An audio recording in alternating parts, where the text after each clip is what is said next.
ঘুম ভাঙ্গিয়া গেছে। নবীজি ডাক দিয়া বললেন, ও আবু বকর, তুমি এখানে কান্দো?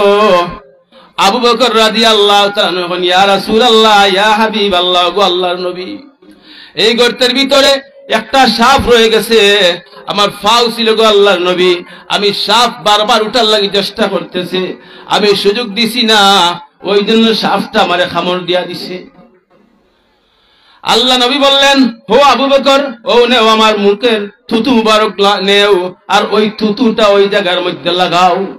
নবীজি আবু বকর সিদ্দিক রাদিয়াল্লাহু তাআলা সাপের কামড় দেওয়ার জায়গার ভিতরে নিজের থুতু লাগাইয়া দিলেন, সাথে সাথে সব বেদনা শেষ হয়ে গেল। সাপ গর্ত থেকে উঠিয়া আল্লাহ তাআলা আযাইবুল মাখলুকাতের ভিতরে লেখেন, আযাইবুল মাখলুকাতের ভিতরে লেখেন, আল্লাহ রাব্বুল আলামিন সাপের জবান খুলিয়া দিয়া দিলেন। সাপ উঠিয়া বলতেছে, আসসালাতু ওয়াসসালামু আলাইকা ইয়া রাসূলুল্লাহ, ইয়া হাবিবাল্লাহ।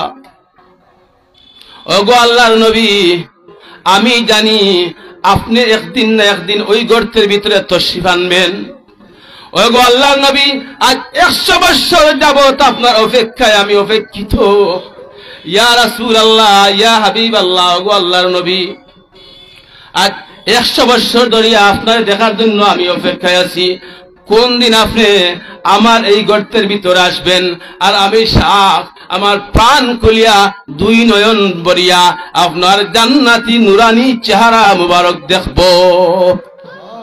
ইয়া রাসূলুল্লাহ, আমি রাগ করে কামড় দেই নাই, আমি মন্দ উদ্দেশ্যে কামড় দেই নাই। আবু বকরকে যদি আমি আঘাত না করি গো আল্লাহর নবী, তাহলে এইরকম সুযোগ আর দ্বিতীয়বার আমি সাপের জীবনেও হবে না।